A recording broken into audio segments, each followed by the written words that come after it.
Prince William just shattered 70 years of royal silence, and the world is reeling. In a move that's nothing short of explosive, the future king has turned his back on Britain's Prime Minister Keir Starmer. He refused to show up, refused to stand beside him, refused to be used as a symbol of unity for a government he believes is tearing the country apart. This is not a rumour, this is not speculation, this is the heir to the throne openly boycotting the elected leadership of the United Kingdom. And it's not just Prince William anymore. The royal family is erupting in outrage behind palace gates, furious over what they now call a full-scale assault on the monarchy. Starmer wanted reform. What he's got is rebellion. And if you think this is just another political feud, you're missing the truth. The foundations of Britain's constitutional monarchy are cracking in real time. And if this standoff escalates, it could bring the entire system crashing down. Here's how it all started and why it could end in a national crisis. It began with a simple absence that sent shockwaves across the globe. Prince William, scheduled to attend Keir Starmer's highly publicised Commonwealth Day reception at Lancaster House, simply didn't show. 300 guests, ambassadors, diplomats, ministers, all standing by, cameras rolling, speeches ready, and then silence. 15 minutes before his planned arrival, a message from Kensington Palace arrived like a lightning strike. The Prince of Wales would not be attending. No explanation, no apology, just a flat-out refusal. Government aides were left frozen, scrambling for answers. Dignitaries whispered in confusion. Phones buzzed with disbelief. And Keir Starmer, standing at the centre of it all, was left humiliated in front of the very people he had hoped to impress. This was no accident. This was no scheduling error. This was a declaration, because behind the scenes, something far more dangerous had been building. A power struggle between Downing Street and the Crown, one that has now exploded into the public eye. What insiders are now revealing paints a picture of a royal family pushed to the edge. For months, Starmer's government has been drafting reforms that on paper promise modernisation. But inside palace walls, they're being called something else entirely. A betrayal, cuts to royal funding, stripping away the monarchy's independence, proposals requiring Parliament's approval for royal travel, speeches, even ceremonial duties. William saw it coming. He tried to remain neutral like every monarch in waiting before him. But neutrality dies when the institution you're meant to protect is under direct attack. According to sources close to the prince, William refused to be used as a prop for a government he believes is trying to reduce the monarchy to nothing more than a puppet. And his boycott of Starmer's event wasn't just a personal protest, it was a public warning shot.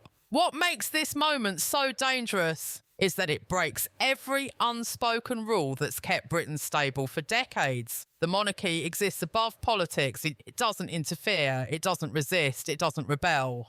That's the agreement. The Crown provides ceremony, history, unity. In exchange, the government governs. But Starmer's Labour Party has crossed a line, and now so has William. The last time a senior royal openly defied a sitting Prime Minister was in the 1950s.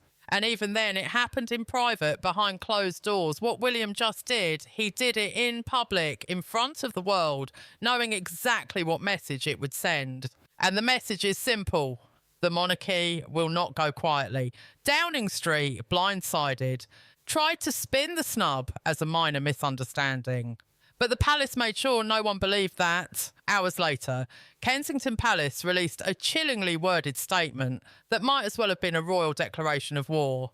William spoke of his duty to defend constitutional foundations, his role in preserving the dignity and independence of the Crown. He didn't mention Starmer by name. He didn't have to. The words hit harder than any speech the Prime Minister could deliver. Independence, dignity, these weren't diplomatic phrases, they were fighting terms. And William isn't alone. Sources now confirm that Princess Anne, Sophie the Duchess of Edinburgh, and even the ageing Duke of Kent have voiced fury behind palace walls. These are working royals who've spent their lives serving quietly, completing hundreds of engagements a year without complaint. Now, they see the very system they've dedicated their lives to being dismantled piece by piece by a government that sees tradition as a target, and their patience has run out. There are talks, but serious talks, of coordinated royal resistance, refusals to attend state functions, delays in ceremonial appearances, even threats to withdraw participation from diplomatic events unless the reforms are scrapped. For a system built on pageantry and cooperation, this isn't just rebellion, it's a constitutional earthquake. And here's the terrifying truth, there is no playbook for what comes next. Britain's constitution isn't written in stone, it runs on precedent, custom and mutual respect. But respect is gone now, and in its place, a void of uncertainty. If the royal family boycotts the government, if ministers push forward regardless, if the British public is forced to choose between their elected leaders and their beloved royal family, then the United Kingdom isn't just facing a political feud, it's facing a crisis of identity, a reckoning between history and modernity. And it all started with one missing chair at one political event and a prince who finally said enough. The silence inside Downing Street didn't last long as news of Prince William's boycott exploded across media outlets. Panic erupted behind the heavy doors of Westminster. What had begun as a bold political manoeuvre to modernise the monarchy had suddenly mutated into a public relations catastrophe of historic proportions. Ministers who had championed the reforms just days earlier were now ducking cameras, dodging questions, and whispering about damage control. Labour Party aides described a sudden, chilling shift in tone. What was once framed as progress was now being called provocation. And as William's defiance became the top headline across every major network, Keir Starmer realised something horrifying. He had picked a fight he couldn't control. Inside Parliament, the mood turned from confidence to confusion. Labour backbenchers were the first to sound the alarm. In private WhatsApp groups and late-night meetings, they voiced what party leadership had refused to acknowledge. The royal family still holds enormous power. Not legislative power, not constitutional authority, but moral power, cultural power, public trust. And now that power had turned against them. One Labour MP, speaking off the record, said it best: "We've spent the last year trying to look like steady hands. And now it looks like we just set the monarchy on fire. What are we supposed to tell voters?" Because here's the brutal reality. Prince William is not just a royal figure. He's a symbol, a modern, relatable future monarch with public approval ratings that tower over any politician in Britain. His wife, Princess Catherine, is adored by millions. Their family represents stability, heritage, and the emotional thread connecting Britain to its past. And now they are seen as victims, standing tall against a government seen as cold, calculating and dangerously out of touch. Overnight, public opinion began to shift like a tidal wave. Hashtags like #IStandWithWilliam and #ProtectTheCrown surged to the top of social media worldwide. Petitions demanding Starmer abandon the monarchy reforms gathered hundreds of thousands of signatures in hours. Polling data leaked to political insiders showed something no strategist wants to see. Trust in the monarchy spiking, trust in the government collapsing. And yet Starmer didn't blink. Not at first. His closest advisors urged caution, suggesting that backing down now would signal weakness, that compromising with the crown would make Labour look powerless in its own government. But others saw the writing on the wall. The timing of this crisis couldn't be worse. Labour's support had already started to wobble in the face of inflation, immigration rose and growing dissatisfaction among traditional voters. Now with royal resistance surging and Conservative opposition leader Rishi Sunak pledging full support for the monarchy, Labour was bleeding political capital fast. Sunak wasted no time. In back-to-back interviews, he promised to reverse all anti-monarchy reforms if re-elected, portraying himself as the defender of Britain's heritage. And it worked. Within 72 hours, Conservative polling jumped by 7 points, their biggest surge since losing power. The public wasn't just angry, they were mobilising, and the palace was watching closely. Behind closed doors, meetings intensified. William reportedly met with senior aides, advisors, and even retired courtiers who served under Queen Elizabeth. His message was clear. The monarchy would not be dismantled under his watch. It was not a matter of tradition or ego. It was about preserving the very fabric of Britain's constitutional structure, one that balances democracy with heritage, elected power with ceremonial unity. To destroy that, William warned, would unravel the delicate equilibrium that has held Britain together since the Second World War. He wasn't bluffing, nor was he alone. Princess Anne, the stoic, hard-working royal known for her silence and service, is said to be deeply disturbed by the government's direction. Sophie, Duchess of Edinburgh, reportedly cancelled 2 upcoming events with government ministers without explanation. Even senior royals, who normally avoid politics altogether, have begun raising their voices internally, demanding the palace take a unified stand. For now, Buckingham Palace remains publicly neutral. But insiders say the Queen has privately backed William's statement, seeing his intervention as both brave and necessary. And now, the stakes have grown even higher, because this isn't just about funding cuts or ceremonial duties anymore. This is about the soul of Britain, the unwritten agreement between its crown and its parliament, the quiet handshake that says we serve in different ways, but together we serve the people. That handshake has been broken, and without it, the system starts to fracture.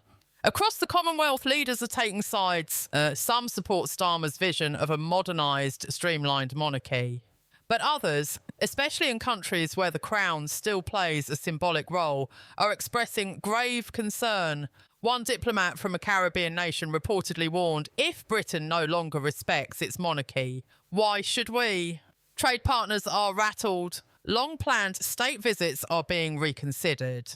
And international allies are quietly asking whether Britain's internal divisions will spill over into global diplomacy. All because one prince chose not to show up, and in doing so showed the world that the kingdom is in danger. And here's the question echoing through every hallway of power: what happens next? Parliament is days away from debating the controversial reform package. William has made his position clear. If Starmer proceeds, the crisis escalates. If he backs down, his own party may revolt. Meanwhile, the public is watching hearts and minds shifting fast, and the monarchy, once seen as silent and ceremonial, has now become the unexpected voice of resistance. The script is no longer predictable. The old rules no longer apply. And with every hour that passes, Britain inches closer to a confrontation no one knows how to end. Everything is now moving faster than anyone expected. What started as a silent boycott by Prince William has triggered a chain reaction that no one in Westminster or the palace can contain. The line has been drawn. The government stands on one side, clinging to its reform agenda. On the other side, the royal family, once quiet, now roaring with resistance. In the middle, the British people, caught between loyalty to tradition and the allure of progress, watching a system built on cooperation tear itself apart. Inside number 10, the atmosphere is beyond tense.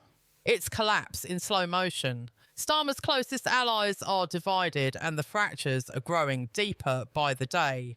Some argue that pressing forward with the monarchy reform bill will show strength, courage, leadership. But others, more grounded, more politically aware, are warning that what Starmer sees as boldness, the public sees as arrogance. Already Labour support is bleeding out of the heartlands. Focus groups are returning nightmare results. Voters who once cheered for change are now asking if that change has gone too far.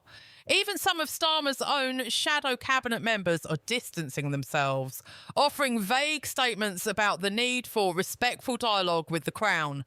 Political code for "we didn't sign up for this." Meanwhile, the rebellion inside the monarchy is evolving into something far more organised and far more dangerous for the government. What began with Prince William is now a coordinated royal front. Sources confirm that several key royals, including the Princess Royal and the Duke and Duchess of Edinburgh, have agreed to pause all non-essential engagements involving cabinet ministers.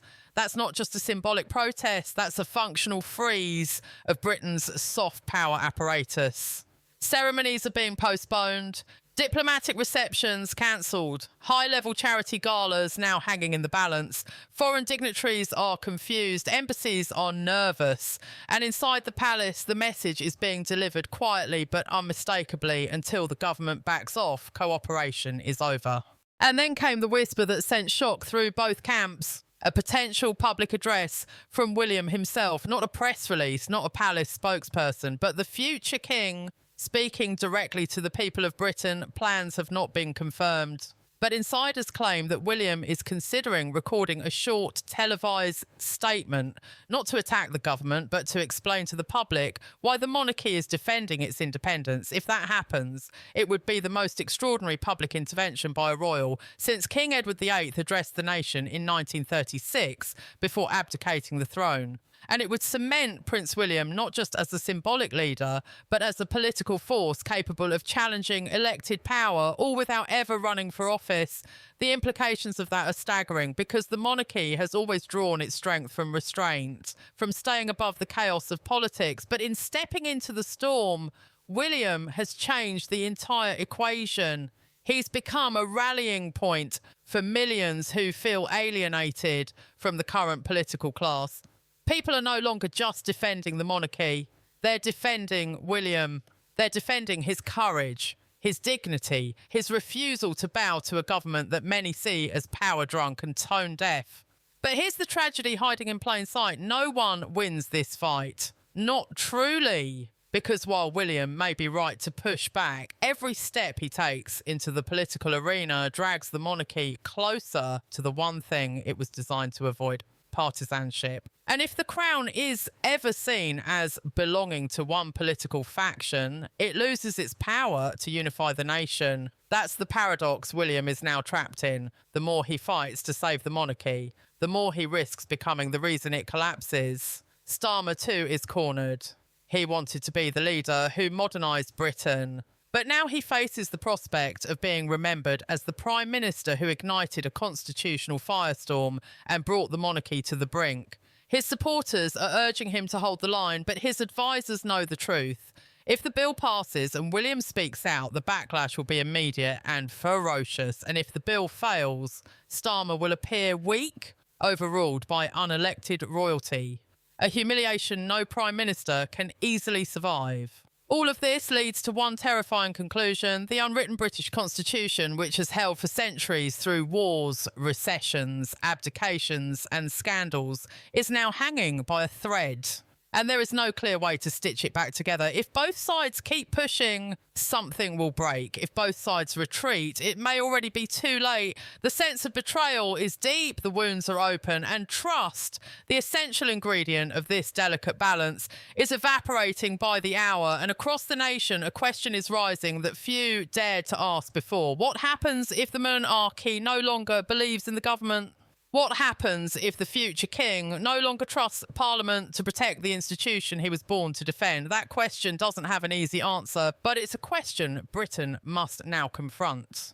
Because this is no longer about speeches or events. This is about survival, the crown, the Parliament, the identity of a nation, all now hanging in the balance.